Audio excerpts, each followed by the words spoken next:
Did Tim Roth actually vomit over the audience?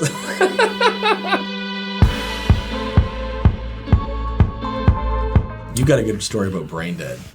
Brain Dead, yeah. Peter Jackson thanked the audience and said that this was all, the film was partially CanCon because they needed maple syrup for the right consistency of the blood.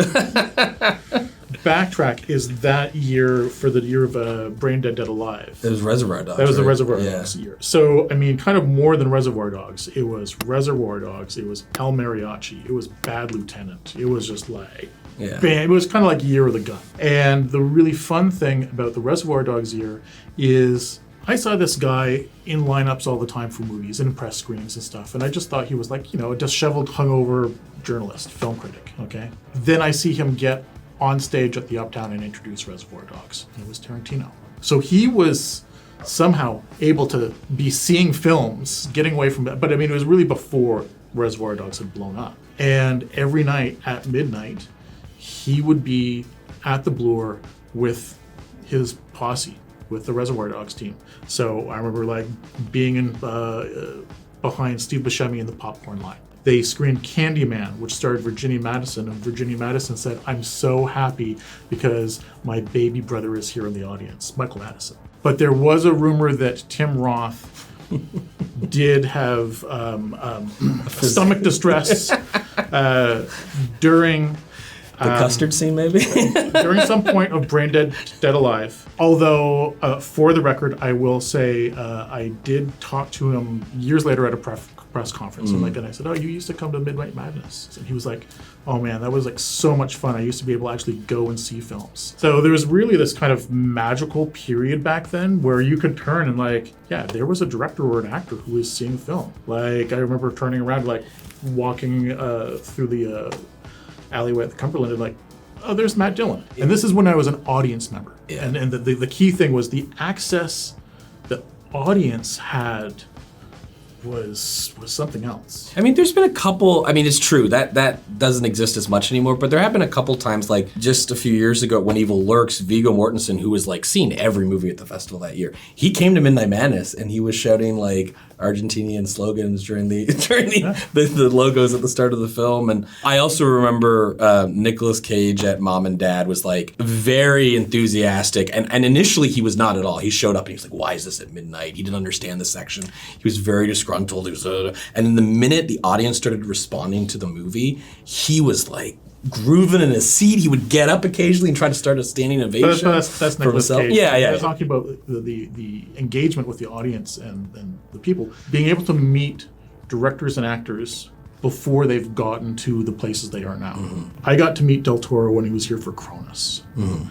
And I had a friend, Steve Fentone, who was like a huge Mexican cinema fan. Like, he knew all the Mexican monster movies. Like, he was Mexican genre cinema. Oh my God, here's a filmmaker from Mexico who makes horror films. We wanted to talk to him. Of course, Del Toro just wants to talk. We scheduled an interview, and we conducted it in the old rundown Coffee Time Donuts that was around the corner from the Sutton place. And that interview was like 2 hours long.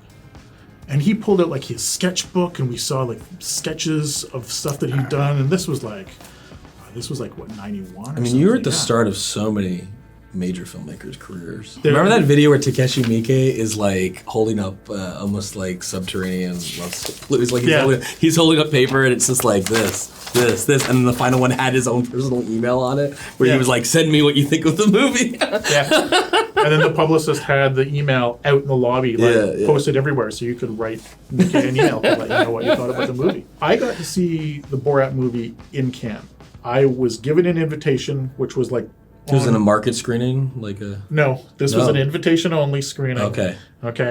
The invitation was printed on cardboard, like brown cardboard from it looked like a diplomatic invitation from the Embassy of Kazakhstan. Because you get these things all the time in Cannes. Like, oh, the films of Armenia. And they always have these national film symposium things going on. And someone said like, "Oh yeah, I saw that, I threw it away." Like, someone had got one of these invitations, like, "No, look at it again." And you could kind of read between the lines and realize, Kazakhstan, wait a minute, hold on. And it was a small screening of the Borat movie. And there was no introduction, there was no one, it was just like this very small group of around maybe 100 people watching it. And I'm right away like, we've got to have this. We have to have this. This is perfect. So go lots of back and forth, and we lock it in for the opening night. There's a huge production beforehand. Sacha Baron Cohen as Borat is brought in. They had a donkey cart, but the donkey was in the cart, and his sisters, Borat's sisters, were carrying the cart with him in it. It was just like, people were going nuts. The whole introduction was rehearsed, and we had a rehearsed Q&A. And he was he was in character. He was in character. Like it's and interesting. Were they shooting this material too as well? No. Okay. They were. It was very interesting because you could understand how tightly scripted every Borat interaction is, or tightly controlled. Mm-hmm. We'll see. Because initially I was like, okay, well, we're gonna have to have a Q&A and like an introduction and Q&A. Like, oh, we can't do that. I'm like, well, you kind of have to. Like, that's part of the engagement with the audience. And so we're like, okay, well, let's have a scripted one. And there was even like a little teleprompter on the stage. He comes onto stage, audience is going nuts. He's waving 2 Canadian flags, kisses me on both cheeks, and cups my stuff. All right? An ex-girlfriend was in the audience. She said, nice to know that me, your doctor, and Borat all have something in common. It was great. He was just like making these jokes like, oh, you let women into the cinema? Your feet are so tiny, like just like all this, but it was all scripted. They go into their seats, the movie starts, and then 15 minutes into it, the projector breaks. Sacha Baron Cohen was like, he didn't know what was going on. His girlfriend was having a meltdown. It was just, in the green room, it was just a horrible experience. We've got this Q&A. It's all scripted. Let's just go and do the Q&A now. And so we went on stage and we started doing this thing, and I was like running back and forth trying to figure out what was going on during the Q&A, and it was clear that it wasn't going to be able to be fixed. And so we had to wrap it up, and he's like, oh, we will lynch this Canadian later. Give me one of your testicles now. And like, they left, and they were furious. Everyone was fuming, like, because we screwed up their world premiere.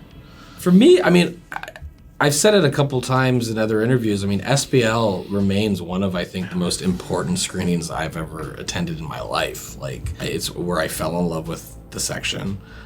It was such a seismic impact on Donnie Yen's career and like where Hong Kong cinema was going.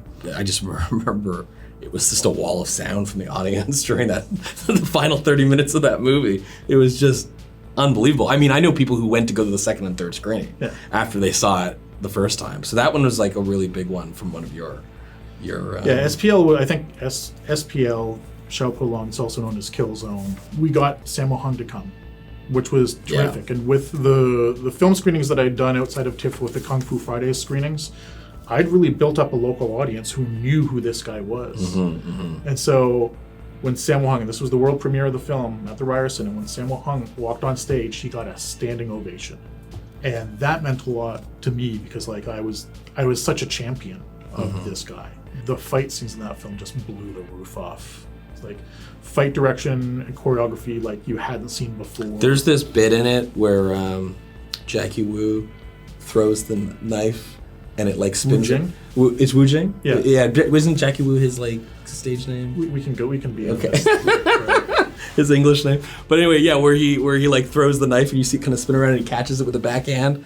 That was just, I feel like the whole audience was floating at that moment. In my tenure, I think it's got to be Crazy World though, like Crazy World. The idea that we were showing a movie from a Ugandan village, the film probably cost, a couple $100. They'd never been in a movie theater before. There was this behind the scenes drama to even get their visas approved, and it was all approved within 24 hours of the screening, and them literally landing, going straight to the cinema and doing a rehearsal because we were going to do a live VJ where we actually had a live narration for that screening. That was really special. And it was also a screen that was not selling well because nobody really knew who these people were. And I ended up going and introducing Dolomite a few hours earlier that day and pleading to like 2,000 people. I was like, look, if you like Dolomite and this underdog story about disenfranchised filmmakers making genre movies, you have to come tonight. And they showed up, and we had almost 1,000 people at the. That was the last Ryerson screening too. So that one really, I mean, I just realized it was the bookends of my experience with the Ryerson Theater was SPL and Crazy World, and those are like two of my favorite screenings I've ever experienced.